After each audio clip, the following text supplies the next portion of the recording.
बिस्मिल्लाहिर्रहमानिर्रहीम। मेरा नाम है अहमद फ़रहान और आप देख रहे हैं मेरा यूट्यूब चैनल।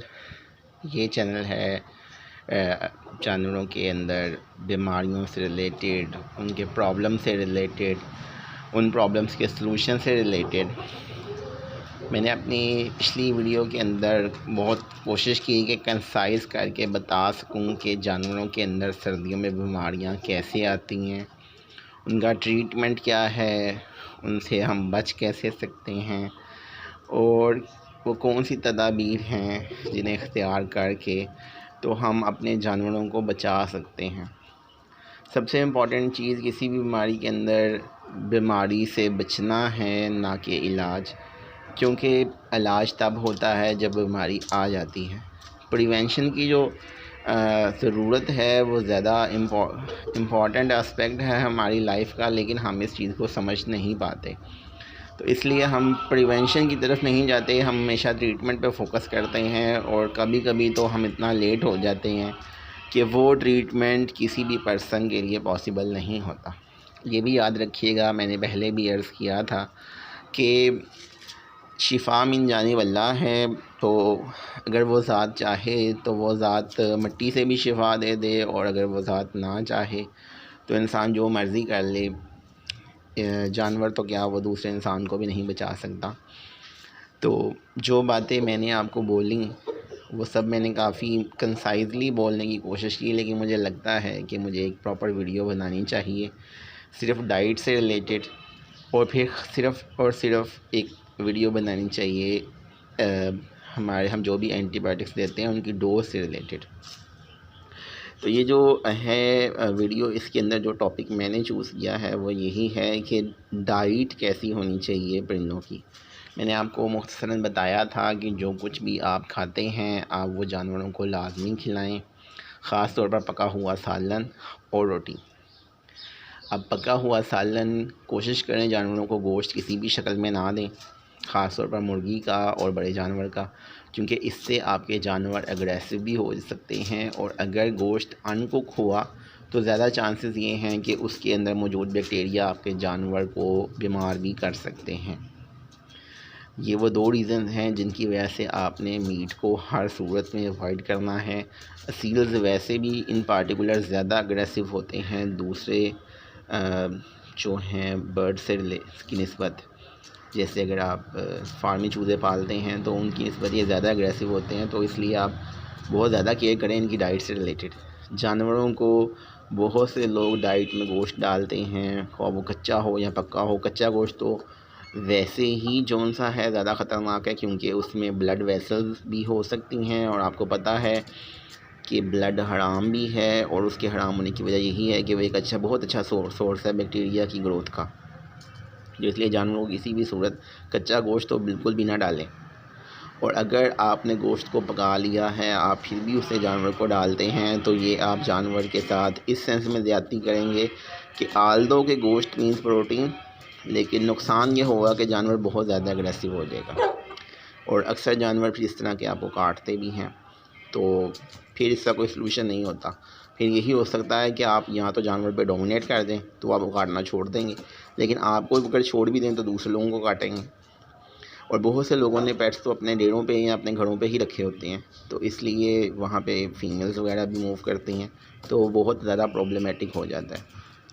क्या आप इनको काजू दें, पिस्ते दें, बादाम दें, ये भी एक सवाल है। तो ये अनफॉर्चुनेटली ये सब चीज़ें इनकी डाइट का पार्ट नहीं है। अगर जो लोग इनको काजू, पिस्ते, बादाम खिलाते हैं, लड़ाई के लिए तैयार करते हैं, वो बेसिकली बूस्टअप करते हैं उस वक्त इनके अंदर मौजूद मुख्तलिफ़ किस्म के मिनरल्स की क्वांटिटी को, लेकिन वो जानवर आप लड़ा ही सकते हैं, वो आपको इन द लॉन्ग रन फ़ायदा नहीं देता। बहुत से उस्ताद लोगों की वीडियोस भी मैंने देखी डाइट से मुतल्लिक। मेरे नज़दीक अगर सर्दियों में आपने जानवर को कुछ डालना है तो सबसे इफ़ेक्टिव है पालक जो रॉ फॉर्म में है, मतलब कच्ची सब्ज़ी की सूरत में। उसका एक तो एडवांटेज ये होगा कि वो जानवर को गर्म रखेगी, उसकी तासीर गर्म है। दूसरा, उसमें आयरन मौजूद है, और आयरन भी आपको पता है कि बहुत ज़्यादा ज़रूरी एक माइक्रो विटामिन है, माइक्रो एलिमेंट है। तो एक तो ये कि आप जानवर को पालक लाजमी डालें, ये शहर के अंदर, जैसे अब मैं लाहौर में रह रहा हूँ, यहाँ पे रिलेटिवली मुश्किल है, महंगी मिलती है पालक, लेकिन घरों जो लोग देहात में रहते हैं उनको तो बहुत ईजी एक्सेसिबल है। दूसरी जो चीज़ है वो मकई है। मकई का भी ज़्यादा से ज़्यादा इस्तेमाल करें। मकई की तासीर भी गर्म होती है।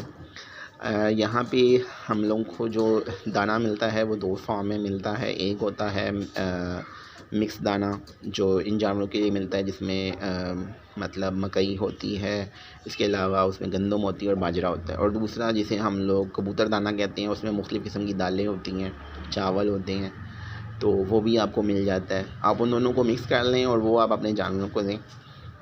इसके अलावा जो इस वक्त एक बहुत ज़्यादा ट्रेंड है, बहुत से लोग एम्फसाइज़ करते हैं इस बात पे कि आप जानवरों को फ़ीड दें।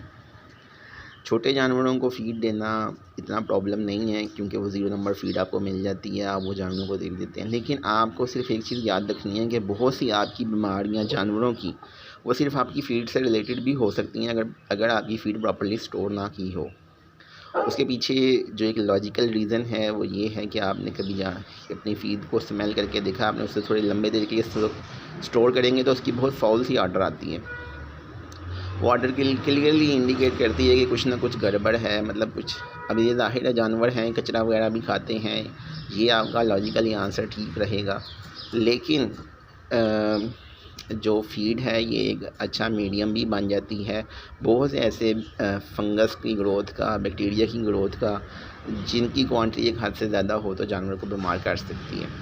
तो इसलिए मेरे नज़दीक फ़ीड का इस्तेमाल आप अपने जानवरों में ज़रूर करें, लेकिन सिर्फ़ उस वक़्त जब जानवर कमज़ोरी की हालत में हो। जैसे अगर मैंने बिलफ़र्ज़ बच्चे पालने हों चूज़े, तो मैं ये करता हूँ कि मैं मोस्टली पहले 1-2 दिन तो जानवर को कुछ नहीं देता, सिर्फ़ ये कि मीठा पानी पिलाता हूँ ताकि उनका अंदर मैदा साफ़ हो जाए। उसके बाद में फिर जानवरों को मैं कोशिश करता हूँ अंडा खिलाने की, क्योंकि अंडे के अंदर प्रोटीन वाला पार्ट उनको देता हूँ, कोशिश करता हूँ जल्दी ना दूँ। और फिर उसके बाद में चावल और फ़ीड। चावल कच्चे नहीं देने, मैं चावल आमतौर पर उबाल के देता हूँ। आप कच्चे चावल भी दे सकते हैं, लेकिन कोशिश करें चावल पका के दें। इसके अलावा जो एक चीज़ हर मौसम में अवेलेबल होती है वो है रोटी। जी हाँ, आपको ये शायद लगे कि रोटी का कोई फ़ायदा नहीं, या रोटी शायद हमें किसी सीज़न से रिलेटेड ही देनी चाहिए, तो आपका ये अंदाज़ा गलत है। आप जानवरों को किसी भी मौसम में रोटी दे सकते हैं। सर्दियों में आप रोटी भिगो के भी दे सकते हैं, लेकिन एहतियात सिर्फ ये करनी है कि रोटी या कोई भी चीज़ जानवर ठंडी करके ना खाए। उसका तरीका ये है कि रोटी को भिगो दें, जब भिगोने के बाद उसी रोटी में फिर थोड़ा सा गर्म पानी भी डालें, ताकि जो उसका टेम्परेचर है वो मोतदिल हो जाए। और फिर वो रोटी जो सी है उसका पानी गिरा के, तो वो जो रोटी है उसे भुरभुरा करके चूनों करके डाल दें, आपके चूज़े उन्हें उसे शौक़ से खा लेंगे। चावल भी जौन सा है, आप कोशिश करें कि जब जानवर बीमार हों तो जानवरों को चावल ना दें, ख्वाह वो कच्चे हों ख्वाह वो पके हों। इसके अलावा कुछ चीज़ें जो आप लोगों को शायद लगता है या जानवरों को आप नहीं देते, लेकिन वो बहुत ज़्यादा फ़ायदेमंद हैं, उनमें एक प्याज है। दूसरा, ये प्याज बहुत अच्छा हाज़मे का रोल प्ले करता है। इसके अलावा आपने अगर इनका मैदा कोई मसला ठीक करना है तो आप इनको पुदीना भी दे सकते हैं, लेकिन वो ठंडा होता है तसीर में, तो आप उसकी क्वांटिटी को प्लीज़ एडजस्ट करें। तीसरी जो चीज़ है वो है मिर्च। सब्ज़ मिर्चों का इस्तेमाल का शायद आपको आइडिया ना हो, लेकिन ये मैदे की डाइजेशन को बहुत तेज़ कर देती हैं, और मिर्चें बहुत ही इफ़ेक्टिव हैं इस सेंस में कि मैदे के बहुत से मसाइल का हल करती हैं। जानवर का मैदा जौन सा है वो प्रॉपर काम करना शुरू कर देता है। तो इसलिए अगर आप अपने जानवरों को इन सब चीज़ों पे लगा देंगे तो आपको बहुत फ़ायदा होगा। टमाटर भी इस सेंस में, रॉ टमाटर मतलब कच्चा टमाटर भी एक बहुत इफ़ेक्टिव चीज़ है। अगर आप वो भी इनको खिलाना चाहें तो वो भी आप खिला सकते हैं। गर्मियों के अंदर मैं आम तौर पर अपने जानवरों को खीरे भी देता हूँ। खीरों से मुझे ये एडवांटेज मिलता है कि डिहाइड्रेशन के चांसेस कम हो जाते हैं। इसके अलावा अगर जानवर ज़्यादा गर्मी खा रहे हों तो मैं हाइपर सी का भी इस्तेमाल करता हूँ। उसमें विटामिन सी होता है, एसिटाइल सैलिसिलिक एसिड है, और इसके अलावा उसमें एक्सीपिएंट में हम सोडियम क्लोराइड डालते हैं। लेकिन ये मैं आपको खैर एलेबोरेटेड फॉर्म के अंदर गर्मियों में बता दूंगा। अभी मैं एक जनरल डाइट प्लान की बात कर रहा हूँ, तो मेरे नज़दीक यही है कि जो आप खाएं वो आप जानवरों को लाजमी खिलाएं। आपके सालन में ख़ास तौर पर सब्ज़ियाँ और दालें ज़रूर खिलाएं। दालें आपको पता है प्रोटीन का बहुत अच्छा सोर्स है। सब्ज़ियाँ जो सी हैं वो हाइड्रेट्स भी प्रोवाइड करती हैं। और हम अपने डेली बेसिस के अंदर सालन में कुछ चीज़ें जैसे हल्दी, नमक, मिर्च लाजमी डालते हैं। और ये सब वो चीज़ें हैं जो आपके जानवरों के लिए भी फ़ायदेमंद हैं। कोशिश करें कि जानवर को जब भी आप सालन डालें तो उस सालन को एक दफ़ा पानी में थोड़ी देर के लिए डिप कर लें और उसको पानी को ऊपर से बहा के तो सिर्फ सालन जानवर को डालें। सर्दियों के अंदर ख़ास तौर पर आपने जो भी चीज़ डालनी है अगर वो चीज़ का टेम्परेचर ठंडा है, क्योंकि फ़र्श भी हमारा या हमारा कटोरा भी अक्सर ठंडा हो जाता है, वो ऐसा नहीं होता कि हीट को ज़्यादा देर तक रख सके। तो ऐसे केस के अंदर ये लाजमी है कि आपका जो खाना है वो प्रॉपर्ली इस फॉर्म के अंदर हो कि वो जानवर के हलक को ठंडा ना लगे। तो इसके अलावा मैंने आपको एक शरबत बनाने का बताया था जो मैं अक्सर इस्तेमाल करता हूँ, जिसमें मैं दालचीनी डालता हूँ, इसके अलावा मैं उसमें लहसुन डालता हूँ, इसके अलावा मैं अदरक डालता हूँ और चाय की पत्ती आपको पता है कि गले को थोड़ा सा सूद कर देती है जब हम लोग चाय वगैरह पीते हैं।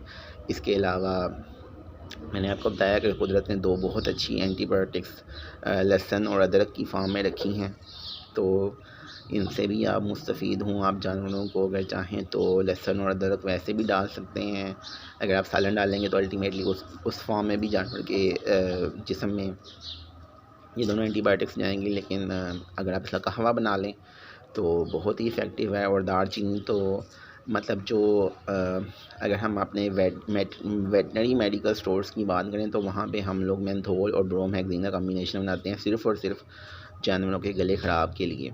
तो अगर आपको दालचीनी मिलती है जो हर घर में अवेलेबल है, आप उसका कहवा बनाएं, आपको मेंथोल और ब्रोमहेक्सिन के इस्तेमाल की ज़रूरत नहीं पड़ेगी। याद रखिए कि वेटनरी मेडिसन और नेचुरल रेमेडीज़ दोनों दोनों पैरेलल ही चलती हैं। अगर आपको ये लगे कि आप सिर्फ़ और सिर्फ जो है अपने जानवर को दवाई दे के ठीक रख सकते हैं तो ये भी पॉसिबल नहीं। आपको जानवर की ग़िज़ा पे बहुत ज़्यादा फोकस करना पड़ता है।